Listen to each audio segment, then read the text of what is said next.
Radio Raheem here with Abel Sanchez. We're in New York, man. Yes, sir. Gennady Golovkin, we're here. Klitschko's fighting tonight. When you see the kind of fanfare that goes on with Klitschko and knowing that Gennady is really that kind of superstar with that kind of power as well, what do you see in building him to the point where, you know, Madison Square Garden is packed for him and he has the kind of fanfare that, we're seeing today? Well, you know, it's been a great ride.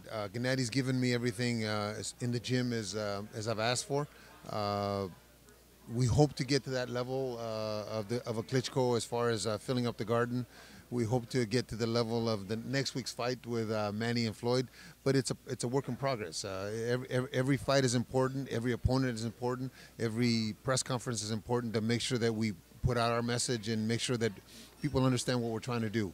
Gennady's has been very supportive of my system and my plan, so it's working out well. You've said that, you know, you guys want 12 rounds. You feel like the early knockout may be something that is not servicing you as well anymore.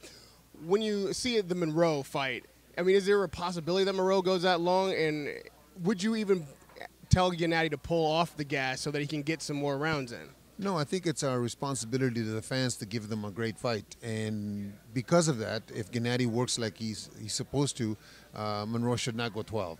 But Monroe is a very good fighter. But I said in the past that nobody at 160 pounds can go 12 rounds with Gennady, and I believe that still. If Gennady continues his approach in the ring as he's been doing, then it should be a short night for us. But we're training hard for Willie. We're training for 12. We didn't think the last one was going to go 11, so we've got to make sure that we train for 12, and just so that he's strong in the 12th round as he is in the first round.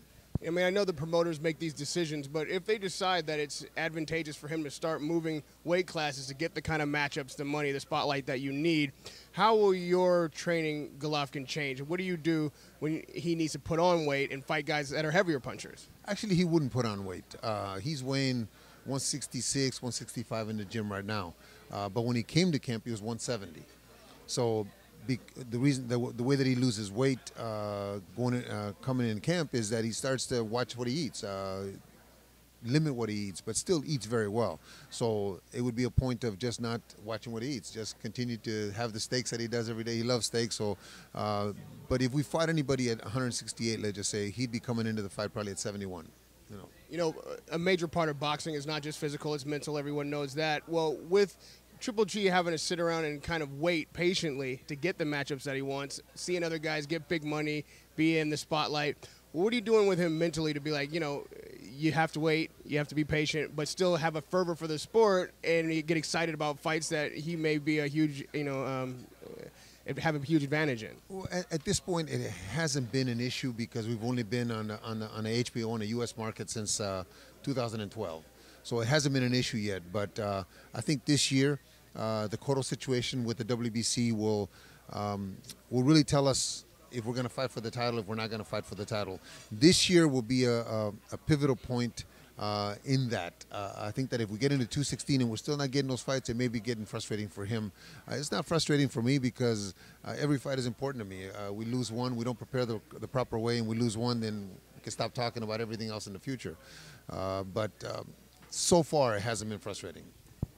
Triple G is such an exciting fighter because he's come forward, he's exciting, action all the time, and he's got knockout power. But he's even talked about a fight that's probably unlikely, but meeting Floyd Mayweather at a catchweight. A fighter like that, you know, that's precision, that is a real boxer. Are you at all concerned about Gennady being willing to take shots, to give shots? Like right now, no one's really outboxing him. He's able to walk through guys. I'm not concerned because from the beginning, my focus was to make a fighter that was fan-friendly, that was TV-friendly. A guy that doesn't take any shots, a guy that doesn't get hit, a guy that maybe doesn't go down. Fans tend to get bored. So, no, I don't want him to take any free shots. We try to emphasize that in the gym also. But if it happens, it happens. This is boxing. We hope that we're in the kind of shape that we're supposed to be so that he can absorb some of the punches. But I think that because of that style is why we're all here today and why he's such a commodity, let's just say, in must-see TV. I don't want to change that. And lastly, Abel, it's early 2015 still. There's some time left in this year. what would you say would be a matchup that Gennady could get the spotlight, a huge fight that he could win and really showcase the best of his talents against an elite fighter? What fight would that be in your mind? Well, in September of last year, we fought for the interim WBC title with a guarantee that Miguel, who is the regular champion or the super champion, would get one optional fight, and then he'd have to fight Gennady for the belt.